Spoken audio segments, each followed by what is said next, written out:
એક કંપની જેણે આખા દેશ પર રાજ કર્યું. ચાલો સમજીએ કે ઈસ્ટ ઇન્ડિયા કંપની વેપાર કરતા કરતા શાસક કેવી રીતે બની. એક સમય તો કંપનીની પોતાની આર્મી બ્રિટિશ આર્મી કરતાં પણ બમણી મોટી હતી. પણ એક વેપારી કંપનીએ આર્મી અને સામ્રાજ્ય કેવી રીતે બનાવ્યું? શરૂઆત લડાઈથી નહીં પણ એક વેપારી કરારથી થઈ હતી. શરૂઆતમાં તો કંપની માત્ર વેપાર પર જ ધ્યાન આપતી હતી. મુઘલ શાસકો સાથે સારા સંબંધો બનાવ્યા. પણ જેમ જેમ કંપનીની તાકાત વધી તેમ તેમ સ્થાનિક નવાબો સાથે તણાવ પણ વધ્યો, ખાસ કરીને બંગાળમાં. આ બધા સંઘર્ષનું મૂળ હતું વેપાર માટેની પરમિટ એટલે કે દસ્તક. આ દસ્તકથી કંપનીને ટેક્સમાંથી છૂટ મળતી, પણ હવે કંપનીના કર્મચારીઓ પોતાના અંગત વ્યાપાર માટે તેનો દુરુપયોગ કરવા લાગ્યા. આનાથી નવાબ મીર કાસિમની આવક ઘટી ગઈ, એટલે એમણે બધા વેપારીઓ માટે ટેક્સ માફ કરી દીધો.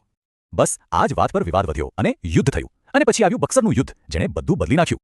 અને નવાઈની વાત તો એ છે કે અંગ્રેજોએ એક સાથે 3 મોટી ભારતીય શક્તિઓને હરાવી દીધી.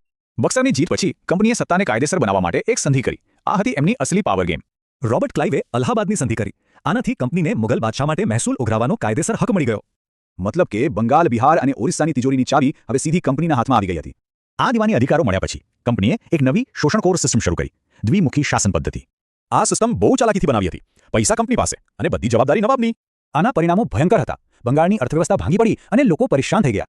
છેવટે 1772માં વોરેન હેસ્ટિંગ્સે આ સિસ્ટમ બંધ કરી અને કંપનીએ સીધું શાસન શરૂ કર્યું. કંપનીના શાસનથી ભારતની સંપત્તિનો પ્રવાહ બ્રિટન તરફ વહેવા લાગ્યો, જેને ડ્રેન ઓફ વેલ્થ કહેવાયું. દાદાભાઈ નૌરોજીએ સૌથી પહેલા આ ડ્રેન ઓફ વેલ્થની થિયોરી આપી. આંકડા ચોંકાવનારા છે. ભારતીયો પરનો ટેક્સનો બોજ ઇંગ્લેન્ડ કરતાં બમણાથી પણ વધુ હતો.